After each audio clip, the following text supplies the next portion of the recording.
And welcome again to Cottage Talk. I'm Russ Goldman. Joining me right now is Tony Gold.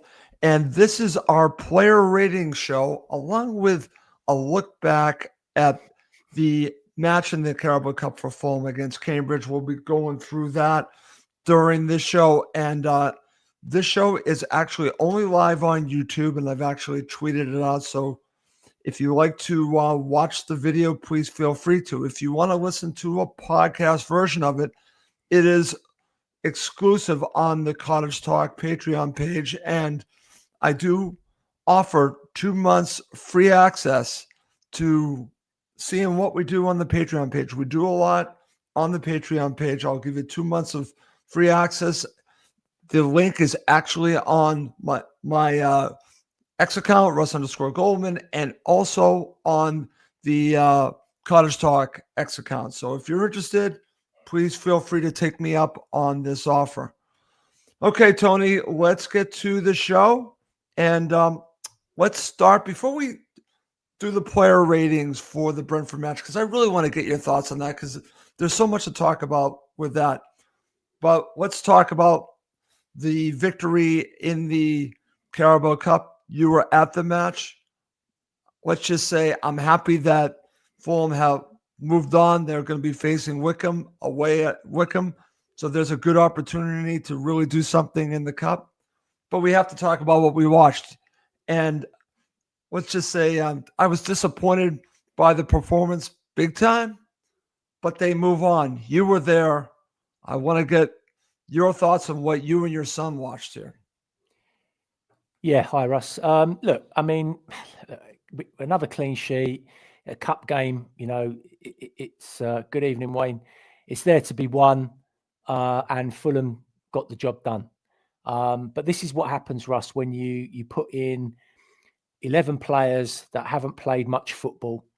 They're thrown in together, and then they're expected to hit the ground running. And everyone's sitting there going, oh, this is a team that's going to blow Cambridge away.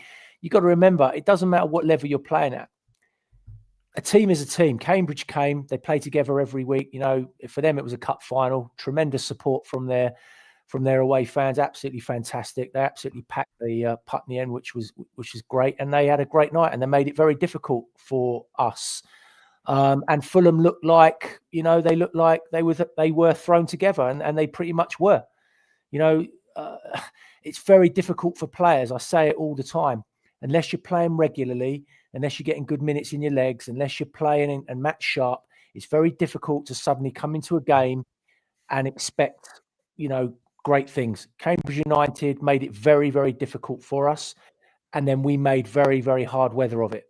We just struggled, certainly first half. I mean, it was terrible. Couldn't break them down, couldn't get in behind. Even though we dominated possession, I think it was like 77% throughout the game. We didn't really do much with it, Russ, is the honest truth. So it was very frustrating. Good to see, obviously, some players get minutes, but yeah, it was a struggle. It really was, Tony. And I'm glad that you talked about it in those terms, meaning that it was 11 strangers put together, all the entire team. So when you do that, even though several of these players are going to play key roles throughout the season, it just didn't look like everyone was on the same page. I think that's the best way to put it. And as you mentioned, what I was watching was a team like Cambridge United. Like you said, it doesn't matter what level. If you come with a game plan and you've been playing regularly together, you go against a Premier League side, there's something to this. And not playing together, we saw this. But it was very disappointing to see Fulham struggle. And I want to talk about this now, and because this is a common theme that has not changed at any level. Now, I think it gets blown up even more when you have players that aren't used to playing together, Tony. But I don't think it's any shocker that Fulham cannot deal with a low block. They couldn't deal with it against Cambridge United, which I want to ask you, is it about the players not playing together, or is it about Silva's system that has not been able to really beat this low block? Because it doesn't matter what division the team is in, they struggle against it. I don't think. Look, Cambridge United were never going to turn up at Craven Cottage and play expansive football. It was never going to happen. Of course, they were going to come. They were going to stay organised. Neil Harris always gets his teams, organised. And he said, "Look, at one point they had 11 players behind the ball just outside our 18-yard box. That's how deep and how low they were defending. But you know what, Russ? That is on Marco Silva and the 11 players that he puts out there. You're talking about 2 divisions difference between these sides, regardless of whether they're playing a low block or sitting 11 men on the goal line. We should be able to break a team like that down. And the big problem for me was that, quite simply, our front 3 just were not good enough. Raul was absolutely awful, looked completely disinterested, I watched him pretty much a lot of the game. He didn't move. He didn't run. He looked like he couldn't be bothered, Russ. Yeah. Traore, every time he got the ball, he never got past his man once. Every time he's cutting inside, and then nothing happened with it. But the biggest disappointment for me on the night was Kevin. And I'm telling you, Russ, I've seen 100 Kevins in my lifetime in that position, doing what he does. And he struggled. He struggled massively to beat, what's supposed to be inferior players. He didn't beat his man really once. A lot of step overs and a lot of, balls through legs and all of that. But he did nothing with it. Nothing. Absolutely nothing with it. And that would be a bigger worry for me. I know it's only one game, but you'd expect him to set the world alight against Cambridge United. You'd expect him to, be productive, make something happen. We had 15 shots on the night, 6 on target, and we scored 1 goal. That's your problem, Russ. That is the problem right there. Right. And what's interesting about this, because we won't be doing player ratings for this match, obviously, but one player I was actually talking to someone the other day about, which I don't think had a good game, but he scores the goal, is Smith Rowe. This is a great opportunity for Smith Rowe. Where was Smith Rowe in this game, Tony? Again, he was anonymous for quite large parts of it. And again, he's failed to get through 90 minutes. I think he got dragged at 82 minutes. The guy never seems to be able to complete a game, ever. I don't know what's going on. But like I said, it was disjointed and it was laboured because a lot of these players haven't played. If you think about it, Raul, how many minutes has he got in his legs since the season started? Very few. Traore's hardly played. Kevin's hardly played. Smith Rowe's hardly played. Kearney's hardly played. Reed's hardly played. So you can't expect these guys to go out and perform at a level when they've hardly played any football. Training is one thing. Match situation is very, very different. And like I said, fair play to Cambridge United. They did make it difficult. I thought they defended really well. We defended well, but we didn't really have too much to do, is the honest truth. They didn't really threaten us. So to be honest with you, Cuenca, Diop, Castagna and Robinson really didn't have too much to do. But what was fascinating was that Marco Silva literally allowed Robinson to push way up the pitch. And every time he was getting forward and bombing up, it was almost like Kevin had to move inside for him to patrol that outside area on the left. Yep. And so it was almost like Robinson ended up being our winger and Kevin was sort of, in no man's land a lot of the time. And it just didn't work. It just didn't work. And I don't know. I mean, I'm hoping there's a lot more to come from the boy because honestly, I wasn't that impressed. And I'm like, I can see him doing it in Russia, in the Russian league, and I can understand it. But this is a whole different ball game, Russ. And as I said to you, defenders will lock onto him very early, very quickly. They'll suss him out. And, I thought Manos Solomon, when he came in, actually was far more productive with his end product and what he brought than Kevin has so far. And obviously, it's very early days to judge him. Very early days. But, I'm hoping there's a lot more to come.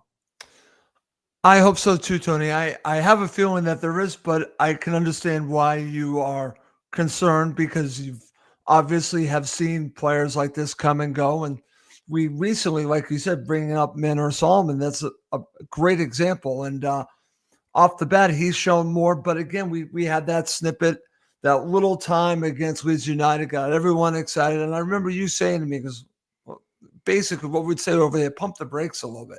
Let's just wait and see. So I will say to everyone, let's just wait and see.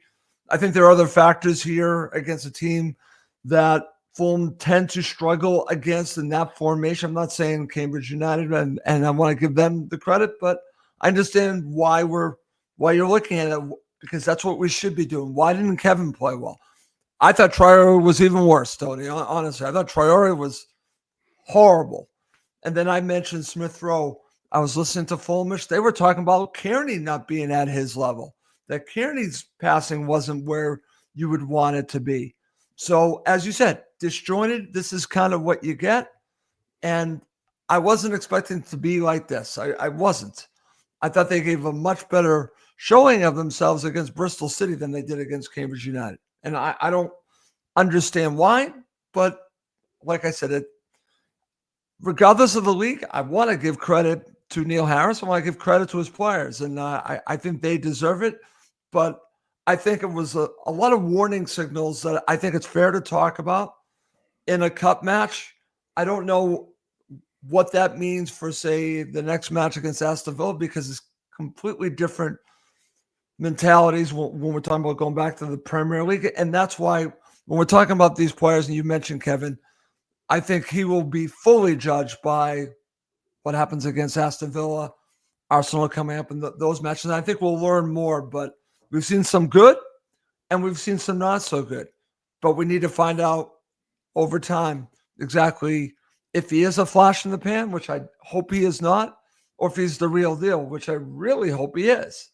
So we shall find out it. But again, that's what we do here on Cottage Talk. We have to basically discuss what we've seen, and this is what you saw. That's what I saw. I'm not going to pretend that I didn't see this. He didn't play well.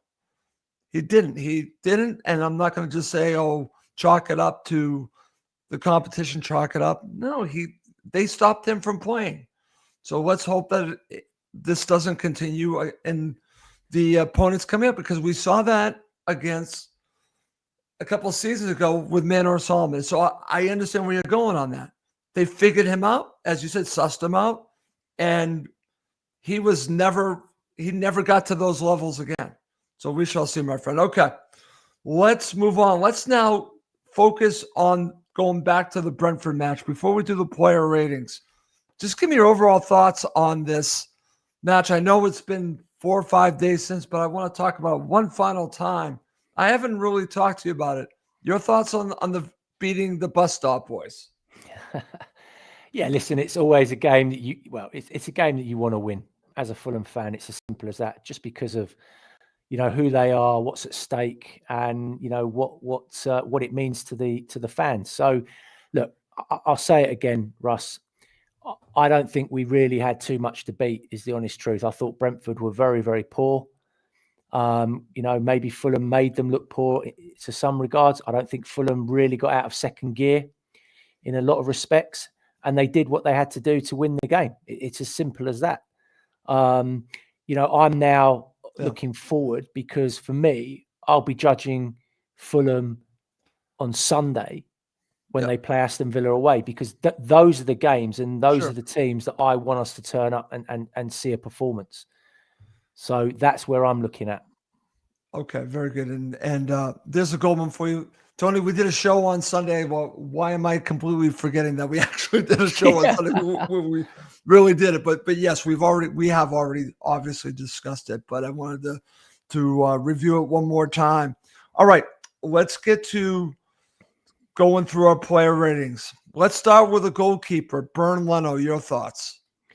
Yeah, listen, he didn't really have too much to do. I don't think can.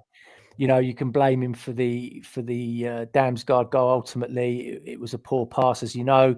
He's gone through, and there's nothing he could have, done about that. But as usual, for me, still one of the top goalkeepers in the Premier League. I thought his distribution was great. Positioning's always there. And I'll say it again, we're lucky to have him, Russ. And as far as I'm concerned, he did nothing wrong. So for me, it's a 7. 7. I was thinking the same thing, Tony. Solid. You can always count on him, but as we've said on the post match, we're saying now Brentford didn't offer that much at all. All right, let's go to Kenny Tete. Yeah, and I can't really remember him doing too much in the game. Russ is the truth. I thought he linked up really well. His partnership with Wilson was good, solid enough. I think that he did his job defensively in terms of keeping the Brentford, Lewis Potter quiet.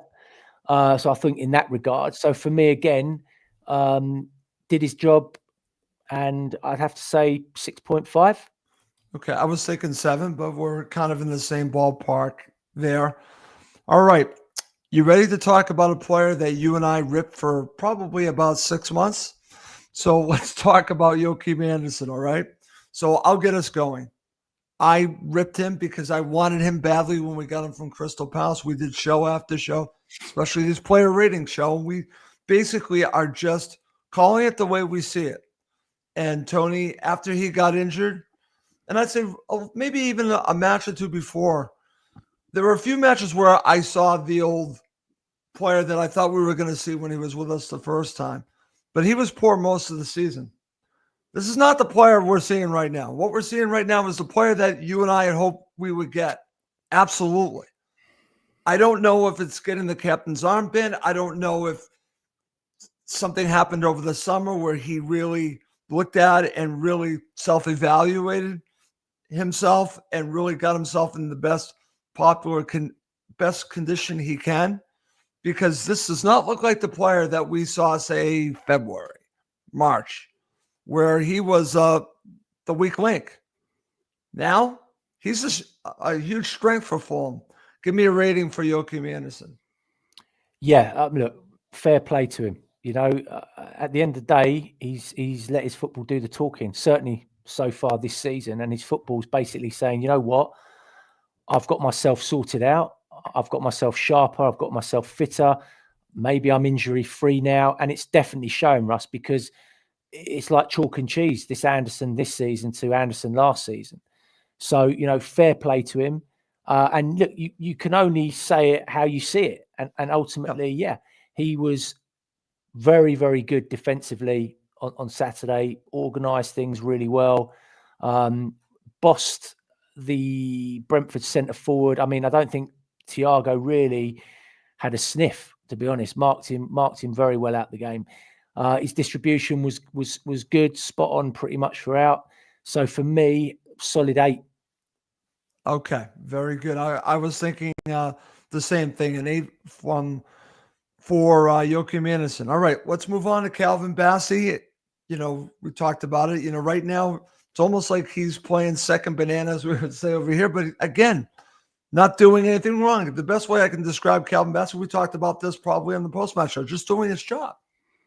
That's what he does. Mr. Consistent, pretty much every week. Mr. Consistent, goes about his business, takes a few risks now and then, gets away with a few, sometimes gets caught, but he always seems to be able to make up for it. But his performance on Saturday was, again, just a consistent level, Russ. So 7 for me. Okay. I was thinking the same thing, so I'm going to go with you with a 7 for Calvin Bassey. All right. Let's now talk about Sessegnon. And before we do, I want to mention, and if you watch the post-match show, you would come up into this interesting discussion we had about Sessegnon and Jedi. So Tony actually brought up a good point. Defensively, we're more solid with Ryan Sessegnon right now defensively than maybe we have in certain times with Jedi. We know how good Jedi is going forward, but Tony, Ryan not only was good defensively, but he chipped in offensively as well. I thought he had a solid, I would say better than solid match. Thoughts on Ryan Sessegnon? Look, there is this debate that Robinson should come back in. I don't agree with that at the moment, because I do think defensively we have been a lot more solid. I think what Ryan does is he thinks about his defensive position out of possession much more than Robinson does, and he doesn't get caught wrong side of the ball. I thought he was, very good on Saturday again. As you say, he did his defensive side of the role, joined in down the left-hand side when he could. And to be honest with you, I wouldn't change things. I would not bring Robinson in on Sunday. Okay. Not a chance. I'd leave him on the bench, and I'd keep Cess there, and keep that back four partnership going, because it's going really well at the moment. So, and for me, it's a 7.5 for Ryan.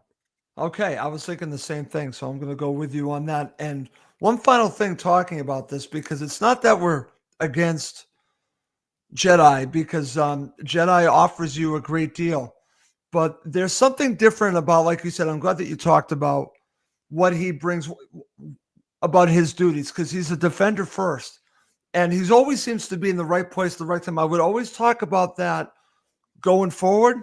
I think we should also talk about that defending as well, because his positioning. Remember how you and I have talked on many of these shows about the positioning of Jedi. Sometimes his positioning is not great. I don't think we say that often with Sessegnon. Maybe a match before he wasn't at his best, but when he's on, his positioning is great, Tony, defensively. Russ, it's simple. Ryan Sessegnon is a better footballer than Anthony Robinson. Simple as that. He's a better footballer. His distribution's better. His passing's better. He's technically better. Look who joined us, by the way. Yeah, evening, Chris. So yeah, he's in my opinion, Ryan is a better footballer, better defender. Yes, Robinson gives you something different when you want to, when you want your fullback bombing on and taking players back into their defensive third. But again, his delivery's hit and miss. He doesn't always get it right, and as I said, he gets caught out of position a lot. A lot. And I just think it's been evident in the first 4 games of the season that it's no surprise that suddenly Fulham are not shipping as many goals as they were. And there's a reason for it, Russ. And I think that is one of the main reasons why. Interesting. And when we talked about this on the post-match show, I had to really think about it. I'm glad that you brought it up. That's why it's so good to do shows with you, because you see things and say, Yana see things, and then we can really dive into it. And now we can bring it to this show.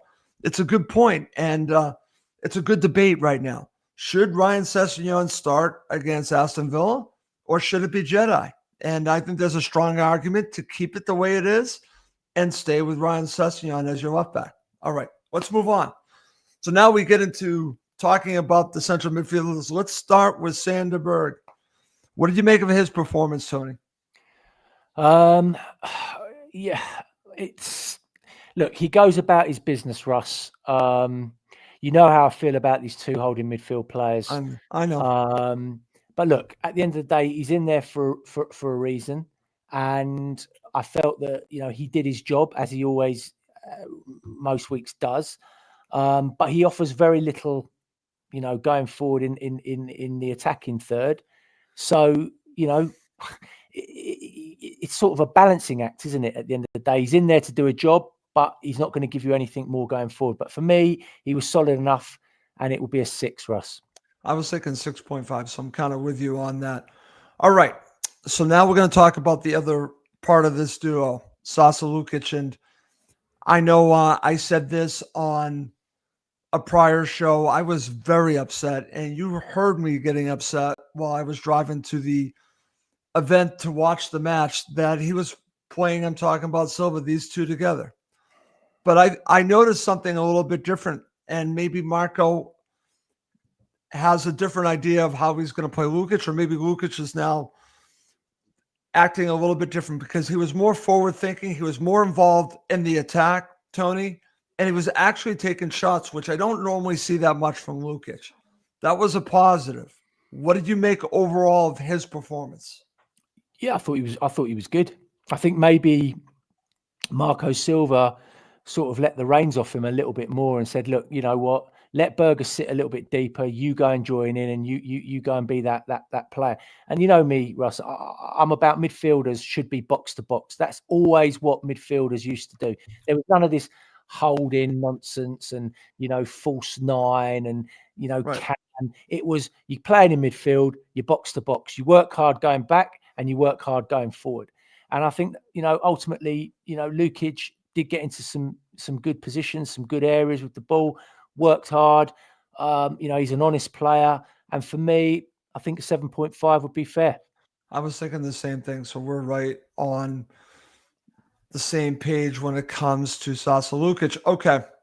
Now let's talk about Josh King. And what's interesting that's transpired since Josh King played in this match. And he did a video. I've not watched it yet. I plan on watching it, but I've seen the comments from Josh King. What's great about what has transpired from his performance, Tony, his mistake, is so much good has come out of it. I mentioned to you on the post-match show, this is going to turn out to be a huge blessing in disguise because you can learn so much from mistakes. I think Josh King will never make that same mistake again, Tony.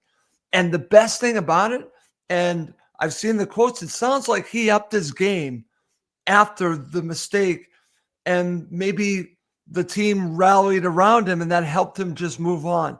Because when you make a mistake like that, it's easy to then go very negative and be thinking about it. He acted like it didn't happen and just actually was really trying hard to not right the wrong, but just be positive. I really liked what happened after the mistake. Your thoughts on Josh King? Yeah, look, and ultimately he could have lost his head. He could have gone into his shell. Everything about him just shows how mature he's become or becoming and how he's, growing and developing. Look, it won't be the first mistake he makes for us, and it definitely won't be the last. And that's that's how players learn. That's how players grow. Right. Remember, he's carrying a lot of responsibility this season. There's a high expectation from fans, from people at the club, and you've got to remember he's still only 18 years old. And you know what? It's fine. It's good. And this is what it's all about. This is how young players should be exposed at this level of football, because that's how they grow. That's how they develop. That's how they become a part of the future. So yeah, you're right. Listen, he'll look back on it and think, what was going through my head? What made me play that pass? It happens. But I think, everyone's just got to take a deep breath and remember, this is his first proper full season. He's going to do some great things. He's going to do some bad things. It's all part of it. But look, it wasn't his best performance against Brentford by any stretch, but he still contributed. He was still around it. He never hid. He's fearless. He still wants to get on the ball. He still wants to make things happen. And I think he did to a degree. So for me, 6.5. Okay, I was thinking 7, but again, we're on the same when it comes to Josh King. Okay, now we have to talk about Alex Iwobi, who I thought was phenomenal in this match. This performance, Tony, reminded me of Iwobi in the first half of the season last season. If we can just continually get these performances from Iwobi, I think it would be huge. The question is, why did he tail off the second part of the season? I think he, as you would say, ran his race. I think he ran out of gas. But if we get this Iwobi consistently each and every week, Fulham are going to be a better side for Tony. Your thoughts of Iwobi? Yeah, listen, it was his game, wasn't it? I mean, he obviously fancied it, turned up, and Chris is giving him a 9. Yeah, well, fair play. I mean, look, ultimately he was my player of the match. Okay. I thought that, he just had this energy about him, which you need from your wide players and players that are in those situations. He looked sharp. He looked quick. He was, his decision making was good. His pass for the goal was exquisite. And maybe the 8:00 kickoff in the evening suits him. Maybe he prefers playing at that sort of time of night. But look, as I said, for me, he ran the show. Brentford couldn't deal with him. And for me, I'm just going to be a 0.5 behind Chris with an 8.5. I was thinking the same thing, 8.5 for him. Okay, let's talk about Harry Wilson. Fantastic goal, by the way. So again, here we are. I was talking about players, maybe we could go in different directions with Harry and Alex, and they get the job done. What do you make of his performance? Well, I think, what we should be saying is, can Harry Wilson play Brentford every week? Yes. I mean, they must be sick of the sight of the fella, Oh, because, I mean, look, great finish, absolute quality finish. I thought his game was okay, Russ. I think, he got involved early doors, sort of tailed off a little bit, but he just has a knack of being in the right place at the right time against the bus stop boys, oh. and just knows how to put the ball away against them. So for that, I'm going to give him a 7. Okay. I'm gonna go a little higher. I'm gonna say 7.5. Chris goes an 8, but he's biased because he's a Liverpool supporter, which is saying what it is, Chris. You're a little biased. All right, let's move on. Let's now talk about Rodrigo Muniz. And what's interesting about him, he was involved in one of the goals, and he should have scored another goal. That's why I'll keep saying it was a 4-1 victory for Fulham, not 3-1. What a strike, Tony. What an incredible strike. But I thought he was influential pretty much throughout the game. Your thoughts on Rodrigo Muniz? Yeah, my second man of the match, to be honest. I thought he's got such a tough job up there on his own. But what he does bring is this physicality, and sometimes it goes against him, unfortunately. And it went against him again on Saturday, when he had a perfectly good goal chalked off for what was just, him being more physical than the defender and wanting it more. And that side of the game is completely gone, in my opinion. Referees giving free kicks for that sort of thing. I mean, eventually football's going to become a non-contact sport, because the way it's going at the moment, it's a bit of a joke. But look, he had his moment chalked off, but for me, worked really hard, bullied their defenders, took players into places they didn't want to go. His hold-up play was great, worked hard, and for me, Russ, it's going to be an 8.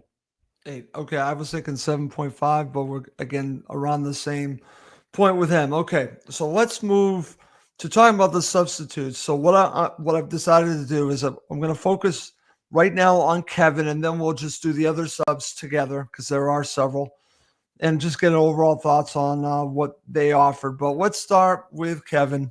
So this is his second time playing with Fulham, and I could tell that he wanted this badly. He wanted to replicate what he did against Leeds United. Didn't really come off. I thought he showed some glimpses, but overall, what did you make of his performance against Brentford? Underwhelming at the moment, Russ. I'm very underwhelmed with this guy. I mean, look, it's very hard to judge because he's only had, 2 cameos and a game against Cambridge United, and ultimately at the moment Fulham have spent just over £60 million on 2 players that at the moment haven't performed anywhere near the levels that they've shown or need to. I think we need to be patient with Kevin, and I will judge him properly once he's in the team and he's got a run of games. Then I will start to judge him. It's very hard to judge him on a 15-minute and 20-minute cameo. But at the moment, let's just say underwhelmed. Okay. I'll give him a 6. Okay, I was thinking the same thing, Tony. And listen, this situation with Smith Rowe and Kevin, this goes through any team I've ever supported. When you pay that kind of money, it comes with the territory. You are expected to perform. Right off the bat, it might not be fair, right? It might not be fair, but it's the expectations. It's the money that makes the expectations even higher. So I understand exactly where you're going. I understand the criticism. I'm used to the criticism because over here, we've destroyed players that have been brought in for big money and that have not performed right off the bat. Hopefully, both these players come good, but it's fair to criticize. And yes, the amount that Fulham paid is a factor because the expectations are there and they should be there. They absolutely should be there. So I know, like I said, is it fair? I don't know if it's fair or unfair, but the expectation should be there. It comes with it. It's you have to expect it as a player. Smith Rowe and Kevin have to expect that they're going to be judged partially because of how much money Fulham spent, Tony. It's just the way it is. Yep, also absolutely, Russ, spot on. But my biggest worry is they've spent a lot of money on those 2 players, and to have them not perform or not at the level where they should be. Yep. It's got Anguissa and Seri written all over it. you know, and Right. and you don't want it to become that, you know, you don't want it to become that way because Sure. I still think there's a lot more to come from Smith Rowe once he I gets a agree with that. proper chance. And like I said, with Kevin, we have to be patient. But look, the early indicators are from what I've seen so far is, you know, it could go one way or the other with him. And you know, I really want to be proved wrong. But, you know, Chris is right, and you've already said Chris is right. absolutely, he needs time to settle. Let's judge him once he's got 5 games under his belt. Let's see where we're at then. Right. And listen, if we're being fair, Tony, if we start to see the consistent player that we've seen now at the beginning of the season from, say, Joachim Anderson, then he'll be worth the money. Right now, I'll be honest, I'm still on the fence with it because of what we saw last season. But if this is the player that we see from the beginning of the season to the end of the season, then guess what? Joachim Anderson was worth the money that Fulham spent on him from Crystal Palace. Would you agree with me on that? Yeah, absolutely right. Right. And that's, like I said, that's where you and I are fair. Well, can only judge by what we see. And if a player comes good, I'm going to tell you that. I'm not going to hold like some kind of grudge because I went on as we would say, a take. No. If a player's good, you're going to hear from me. If a player's bad, you're going to hear the same. If, I judge it by what I see, what my eyes tell me, not by anything else. It's what my eyes tell me. But the price tag makes it hard at times. All right, let's move on. Any thoughts on the other subs that played in this game? Because they were on for such a small period of time.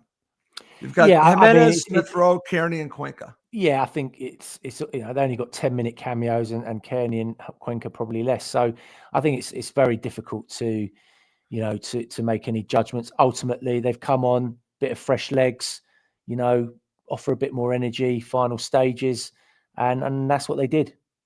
Okay. All right. We finish up the show, my friend, by talking about Marco. And when I saw the starting 11, the reaction. I've had a few people and I'll just say it, and I'll just say I said F him. I mean, I did say it, but I would have to admit that he got it right, even though I at the time was thinking, what are you doing? So let's give him a rating, both of us, on Marco Silva. I'm going to give him a 7, Russ. Obviously, because we got the win and we got the result. Look, I wasn't overly enamored when I saw the team lineup, and to be honest with you, let's have it right. Brentford were really poor, so Fulham really didn't have too much to really beat. At the end of the day, you can only beat what's put in front of you, and they managed to achieve that. I do think he's given Lukic a bit more license to get forward and be a bit braver in those situations. Let's see how we set up against Villa on Sunday, Russ, because that for me is going to be the telling point, and will be very interesting to see against. I know people say Villa haven't started well and they're not scoring goals and blah blah blah blah blah, but this is Fulham we're talking about, and we all know what happens in these situations. So, Villa will be no mugs on Sunday. Let me tell you that. They will be tough to beat. They will be organised. They've got some very good players. They clearly haven't hit the ground running, and obviously we don't want them to hit the ground running against us. No. But we've seen this. We've seen this movie before, haven't we? I've seen the movie way too many times. Yeah. So look, let's see what he does on Sunday. Let's see how he sets up. I hope he doesn't change the back four. I hope he keeps it as it is.